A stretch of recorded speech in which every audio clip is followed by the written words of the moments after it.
क्यों और किसने रखा भगवान श्री कृष्ण का नाम कृष्ण या कहना? यह पौराणिक कथा सुनकर आप हैरान रह जाएंगे। एक दिन वासुदेव जी के कुल पुरोहित गर्गाचार्य गोकुल पधारे। नंद और यशोदा ने उनका आदर सत्कार किया और वासुदेव देवकी का हाल पूछा। जब आने का कारण पूछा तो गर्गाचार्य ने बताया कि पास के गांव में बालक ने जन्म लिया है, नामकरण के लिए जाता हूँ, बस रास्ते में तुम्हारा घर पड़ा सो मिलने आ गया। यह सुनकर नंद और यशोदा ने अनुरोध किया, बाबा हमारे यहाँ भी 2 बालकों ने जन्म लिया है, आप उनका भी नामकरण संस्कार कर दीजिए। आचार्य गर्गाचार्य ने मना कर दिया, नहीं, तुम्हें तो हर काम जोर शोर से करने की आदत है, कंस को पता चलेगा तो मेरा जीना मुहाल करेगा। नंद बाबा कहने लगे, भगवत गौशाला में चुपचाप नामकरण संस्कार कर देना, हम किसी को नहीं बताएंगे। यह सुनकर आचार्य जी तैयार हो गए और माता यशोदा बच्चे को लेकर गौशाला पहुंच गई। गोद में बालक को देखा तो गर्गाचार्य मोहिनी मूर्तियां में खो गई, अपनी सारी सुधि भूल गई, खुली आंखों से प्रेम समाधि लग गई। गर्गाचार्य ना बोलते थे ना हिलते थे, ना जाने इसी तरह कितने पल निकल गए।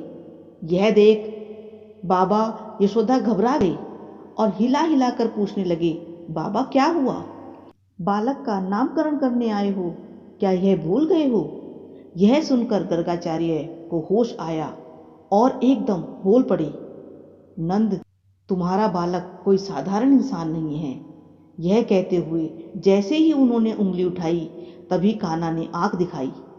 कहने वाले थे गर्गाचार्य कि यह तो साक्षात भगवान है। तभी कान्हा ने आंखों ही आंखों में गर्गाचार्य को धमकाया, बाबा मेरे भेद नहीं खोलना, मैं जानता हूँ बाबा यहाँ दुनिया भगवान का क्या करती है, उसे पूज कर अलमारी में बंद कर देती है और मैं अलमारी में बंद होने नहीं आया हूँ, मैं तो माखन मिश्री खाने आया हूँ, माँ की ममता में खुद को भिगोने आया हूँ। अगर आपने भेद बतला दिया मेरा हाल क्या होगा यह मैंने आपको समझा दिया। मगर गर्गाचार्य मान नहीं पाए।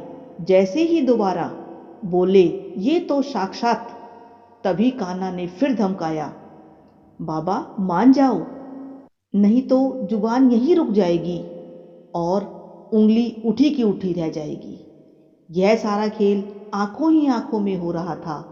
पास बैठे नंद यशोदा को कुछ भी पता नहीं चला था। अब गर्गाचार्य बोल उठे, आपके इस बेटे का नाम अनेक होंगे, जैसे कर्म करता जाएगा वैसे ही नाम होते जाएंगे, लेकिन क्योंकि इसने इस बार काला रंग पाया है इसलिए इसका नाम कृष्ण होगा। इससे पहले यह कई रंगों में आया है। मैया बोली, बाबा यह कैसा नाम बताया आपने? इसे बोलने में तो मेरी जीभ ने चक्कर खाया है, कोई आसान नाम बतला दीजिए। तब गर्गाचार्य बोले, मैया तुम इसे कन्हैया, कान्हा, किशन या कृष्णा कह लेना।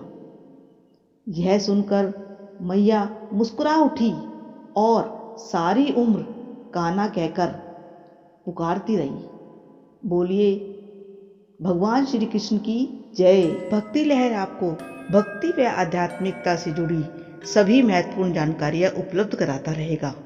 वीडियो को लाइक, शेयर और सब्सक्राइब अवश्य करें। ओम नमः शिवाय।